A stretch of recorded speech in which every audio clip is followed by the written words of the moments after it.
नमस्कार विद्यार्थियों। हमने फॉरेन एड यानी विदेशी सहायता का टॉपिक शुरू किया था और उसमें हमने पार्ट 1, पार्ट 2 एंड पार्ट 3 पर हमने चर्चा की थी। यानी उसमें हमने विदेशी सहायता क्या है, उसका अर्थ क्या है, विदेशी सहायता के उद्देश्य क्या होते हैं, विदेशी सहायता के पक्ष में तर्क, विपक्ष में तर्क, विदेशी सहायता की समस्याएं, उन बिंदुओं पर हमने चर्चा की थी। आज हम पार्ट 4 में जो है भारत में विदेशी सहायता में जो वृद्धि हो रही है उसकी प्रवृत्ति क्या है, यानी trends in growth of foreign add in India, उस पर हम चर्चा करेंगे। विद्यार्थियों, जैसा कि आप जानते हैं कि भारत एक विकासशील राष्ट्र की श्रेणी में आता है और ऐसी स्थिति में भारत के पास प्रचुर मात्रा में प्राकृतिक और मानवीय संसाधन उपलब्ध हैं, लेकिन पूंजी के अभाव में या और तकनीक के अभाव में वे अपना आर्थिक विकास का मार्ग प्रशस्त नहीं कर पा रहा है। ऐसी स्थिति में उसे विदेशी संस्थाओं पर, विदेशी सरकारों पर जो है कोष उपलब्ध करवाने के लिए या कोष लेने के लिए या ऋण लेने के लिए निर्भर रहना पड़ता है। विदेशी सहायता इसके लिए महत्वपूर्ण भूमिका निभाती है। पूर्व व्याख्यान में मैंने बताया था कि विदेशी सहायता एक ब्रॉड कंसेप्ट है जिसके अंतर्गत हम ऋण एवं अनुदान दोनों चीज़ों को सम्मिलित करते हैं। ऋण वह जो है विदेशी सहायता का वह भाग जिसे ब्याज सहित एक निर्धारित अवधि के पश्चात उस राष्ट्र को या उस सरकार को या उस वित्तीय संस्था को लौटाना पड़ता है, और अनुदान वह राशि होती है जो रीपेमेंटेबल नहीं होती, यानी उसे वापस लौटाना नहीं पड़ता है। और ऐसी स्थिति में लगातार ये देखा जा रहा है कि भारत को अपने आर्थिक विकास के लिए जो है अपनी पंचवर्षीय योजनाओं को पूरा करने के लिए लगातार विदेशी सहायता पर निर्भर रहना पड़ा है। और लगातार भारत बहुत से विकसित राष्ट्रों के माध्यम से अथवा अंतर्राष्ट्रीय वित्तीय संस्थाओं जैसे अंतर्राष्ट्रीय मुद्रा कोष, विश्व बैंक, अंतर्राष्ट्रीय विकास संघ, अंतर्राष्ट्रीय वित्त निगम या UNCTAD united nation conference for trade and development, इन सभी जो संस्थाएं हैं उनसे वह लगातार वित्तीय सहायता प्राप्त करता रहा है। आज हम जो चर्चा कर रहे हैं वो इसकी प्रवृत्ति के बारे में है, जिसमें देखेंगे कि इसका ट्रेंड किस प्रकार रहा है। इससे बात से हम नकार नहीं सकते कि भारत की विदेशी सहायता का आकार निरंतर बढ़ा है। जैसे जैसे देश की आवश्यकता बढ़ी, जैसे जैसे पंचवर्षीय योजनाओं का आकार बढ़ा, विकास की आवश्यकताओं को पूरा करने के लिए लगातार भारत सरकार के द्वारा जो है विदेशी सहायता प्राप्त की जा रही है। तो अगर हम इसके प्रवृत्ति पर प्रकाश डालें तो सबसे पहला इस प्रवृत्ति का जो बिंदु देखेंगे वो ये है कि increase in foreign aid to India, यानी भारत में लगातार विदेशी सहायता की जो मात्रा है वो लगातार बढ़ रही है। अगर हम गत वर्षों से लगातार इसकी तुलना करें तो हम पाएंगे कि लगातार ये बढ़ता जा रहा है। उसका सबसे बड़ा कारण ये है बढ़ती हुई जनसंख्या के परिणाम स्वरूप देश की आवश्यकताओं के लिए, बड़ी बड़ी परियोजनाओं के लिए, बड़े बड़े पंचवर्षीय योजनाओं के लिए जो भारी मात्रा में निवेश करना पड़ता है, ऐसी स्थिति में भारत को निरंतर प्रति वर्ष जो है अंतर्राष्ट्रीय वित्तीय संस्थाओं अथवा जो है विदेशी सरकारों से जो है विदेशी सहायता प्राप्त करनी पड़ रही है। इसलिए ये प्रवृत्ति देखी गई है कि विदेशी सहायता का जो आकार है वो लगातार बढ़ता जा रहा है।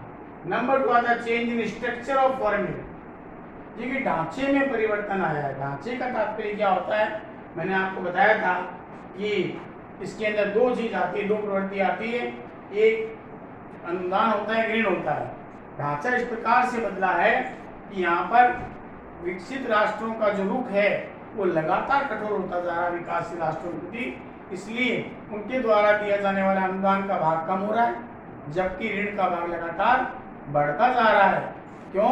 और इसके कारण से जो है विकासशील देशों को काफी मात्रा में परेशानी का सामना करना पड़ रहा है, क्योंकि अनुदान तो वो राशि होती है जो सहायतार्थ होती है, जिसे पुनः लौटाने की आवश्यकता नहीं होती। इसलिए जो ढांचा है, स्ट्रक्चर है, उसके अंदर लगातार बदलाव आया है, जिससे भारत को अनेक कठिनाइयों का सामना करना पड़ रहा है।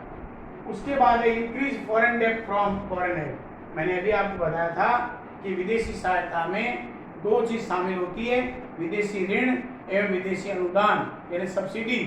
जिसको आप ग्रांट इन एड भी कह सकते हैं, ऐसा देखा जा रहा है लगातार आने वाले वर्षों में भी कि विदेशी ऋण भार, विदेशी ऋण की अगर बात करें तो विदेशी सहायता में विदेशी ऋण बढ़ रहा है, अनुदान कम हो रहा है और विदेशी ऋण लगातार क्या हो रहा है, बढ़ता जा रहा है। और अगर अगली बात करें अगले बिंदु पर कि liberal trend in foreign investment policy, देखिए लगातार भारत का एक ऐसा रुख रहा है, क्योंकि भारत एक विकासशील राष्ट्र है और उसका हमेशा ही रुख रहा है कि वो आत्मनिर्भर हो, और आत्मनिर्भर होने के लिए वे अपने देश के उद्योगों वगैरह को जो है वो प्रोत्साहित करना चाहता है। वो विदेश से पूंजी न लेकर, विदेशियों को आमंत्रित न करके वे अपने उद्योगों से ही जो है वस्तुओं को उत्पादित करवाना चाहता है। लेकिन गत वर्षों में खास तौर पर अगर हम कहें कि भारत में जब लिबरलाइजेशन यानी उदारीकरण की नीति को लागू किया गया, उस समय से हम देख रहे हैं कि भारत का जो रुख है वो लगातार क्या हो रहा, उदार हो रहा है। पहले जो रुख विदेशी निवेश के प्रति कठोर था, कठोर विदेशी निवेश की नीति हुआ करती थी, वो धीरे धीरे जुलाई 1991 के बाद जब लिबरलाइजेशन हो गया तो इसलिए फॉरेन एड जो है यानी फॉरेन इन्वेस्टमेंट जो है उसकी मात्रा लगातार बढ़ी है। भारत ने अपनी विदेशी निवेश नीति को उदार बनाया है, जिसके तहत बहुराष्ट्रीय कंपनियों को आमंत्रित करके भारत में उनके निवेश के कई रास्ते जो उन्होंने खोल दिए हैं, ताकि भारत में न केवल पूंजी आए बल्कि भारत को उच्च तकनीक का लाभ भी प्राप्त हो सके।